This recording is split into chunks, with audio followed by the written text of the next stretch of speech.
The recent weeks have seen the resurgence of the lowest rated game in a classic series, as Star Wars Battlefront 2 has become one of the most popular multiplayer games, revitalizing its servers as players flood in. Star Wars Battlefront 2 had a murky launch as critics and fans panned it for its greedy monetization scheme, but here, 8 years later, the game has finally found a foothold.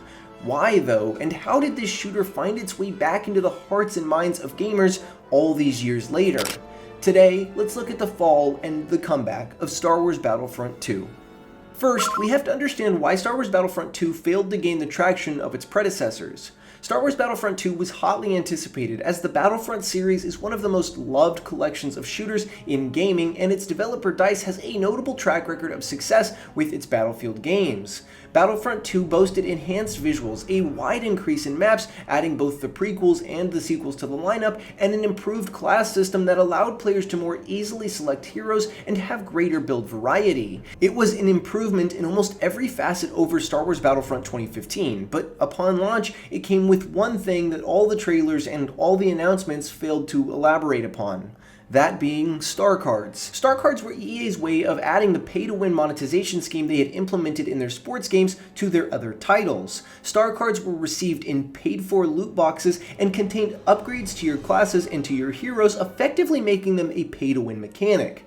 But here, players took a stand. The gaming collective put their foot down, not buying Star Wars Battlefront 2 in the way EA had expected, and not participating in their greedy monetization. Star Wars Battlefront 2 became a battlefield for loot boxes in video games and pay-to-win schemes in $60 games. It was a battle that EA quickly lost, as they soon removed all non-cosmetic monetization from the game. But ultimately, the damage was done, and the wonderful bones of Star Wars Battlefront 2 quickly became a discarded carcass, left only as a reminder of EA's hubris.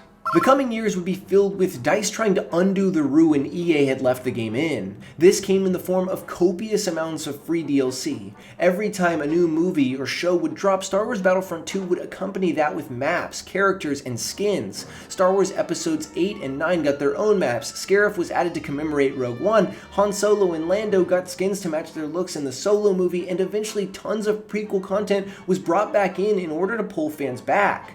While some players would buy the game at a discounted price and others would return from a long hiatus, the game still never saw the numbers EA wanted for it. Player counts rarely peaked anywhere close to the numbers Battlefront 2015 had seen, even though the bones of this game were much better. Eventually, DICE gave up and Battlefront 2 became mostly abandoned.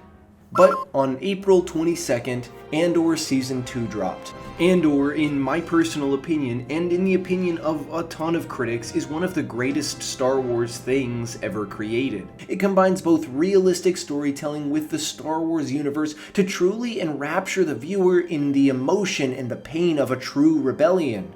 Viewers all around the world agree it's one of the most popular shows running right now, with it heavily bolstering the Disney Plus subscription service. Following its trickle-out release was May 4th, aka Star Wars Day, which saw the re-release of Episode 3 and a ton of Star Wars discussions and hype.